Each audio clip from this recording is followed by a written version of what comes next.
Chicago Rehab Network is propelled by an incredible history and people committed to changing others' lives in their neighborhoods. You know, my personal history with Chicago Rehab Network goes way back. They really set me on my path that I'm on today. History with the Chicago Rehab Network probably began in the same environment where Chicago had a major snowstorm that shut the city down.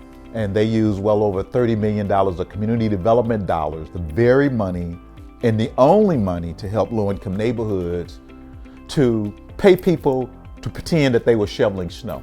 When the Rehab Network started 45 years ago, everything was different in Chicago. There was still quite a bit of disinvestment. We were at the tail end of redlining before the Community Reinvestment Act. There was a lot of really addressing disinvestment, bad landlords, bad owners, a lot of ownership of multifamily buildings by people not in the neighborhoods that they're located in. It was a whole different level of how do we address these things. We're calling upon the City of Chicago to double the resources which they spend on affordable housing, which means half the funds are already there. Now, we have researched, which every other major city has done, to finance their housing initiatives. And we have a number of programs which Chicago underutilizes or never uses from the federal government. It was an organic experience of people who were living in communities, learning that we had to share information. You couldn't do it alone. We had to really come together. It's just kind of the historic promise of democratic processes and believing that together we can do things better. It's kind of a collective economics. Let's get together and make this happen. Chicago is 50 communities. I call them villages. But some of those villages were having a hard time.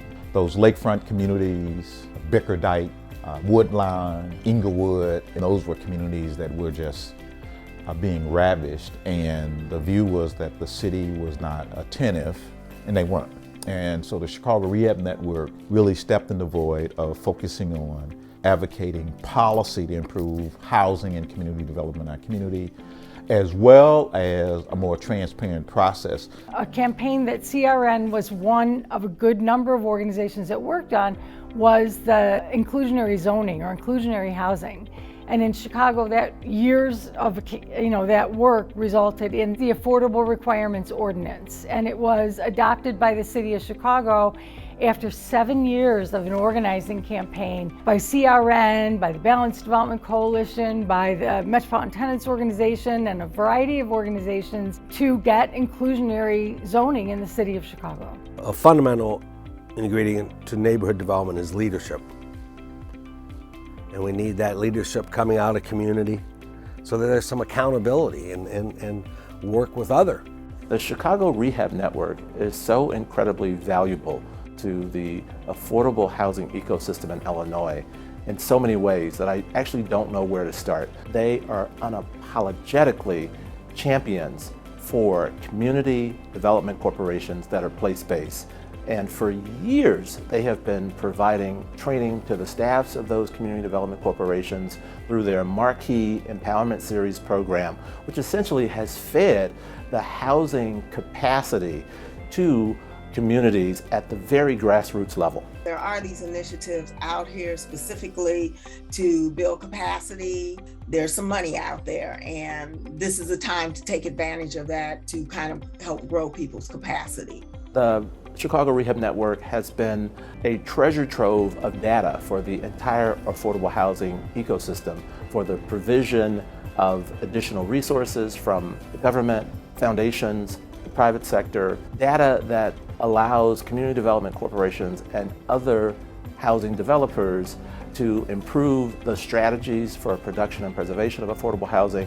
And how could I forget the Affordable Housing Factbook, which I use and my team uses frequently. The question that we ask from a community development perspective is leadership for whom? Who's benefiting?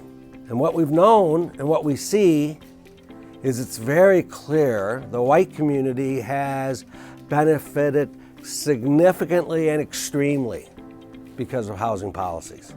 I think in any government, there's an incredible importance to partnering with folks that are on the ground.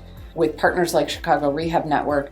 They've worked with us, for instance, on a program in South Shore where they've been going door to door in large condo co-op buildings, knocking on doors, helping aging homeowners to understand what would it take for you to actually stay in this building, for it to get the maintenance and upkeep it needs, and how can we help? And so together with them doing that work, with another partner, the Chicago Community Loan Fund, and some of our funds, we are able to take on a pilot that ensures that those buildings do not flip into something that the current tenants can't afford to stay. I am Angela Herlock. I'm the Chief Executive Officer for Clarice & Associates.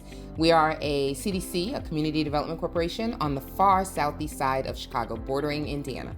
Clarice & Associates has had a long-standing relationship with Chicago Rehab Network. It spans 3 decades, pretty much almost since the beginning of CRN itself. Chicago Rehab Network has provided all types of trainings for practitioners. And so that has been traditional trainings through classes. We all have the same focus of affordable housing. And that may come if you're a developer, that could come if you're a housing counseling agency, that could come if you're a realtor, people who are definitely committed to making sure that there's affordable housing in every neighborhood throughout Chicago. My name is Itai Zalalam.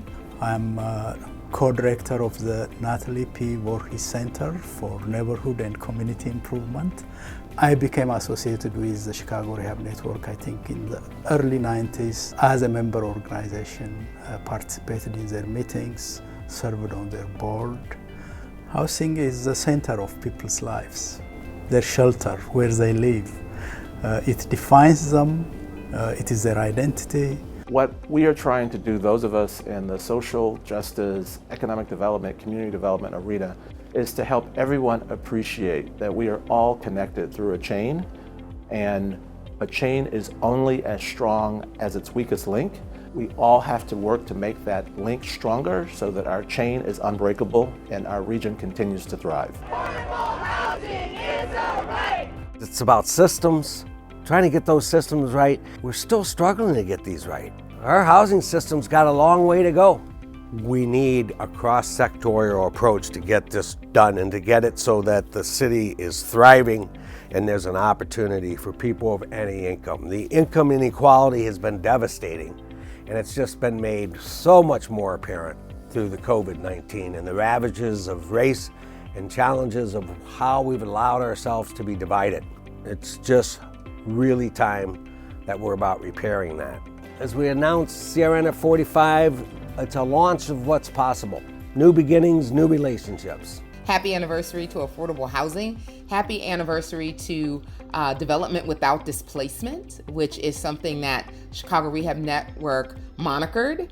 I would say let's keep working together so that families that have been housed since the inception of Chicago and the CRN can continue to stay housed. Let's keep working for the next 45 years of fair housing. The Rehab Network is 45 years strong today, and we are delighted, and we know that you'll be along for our road into the future and into addressing the community development needs of the city of Chicago.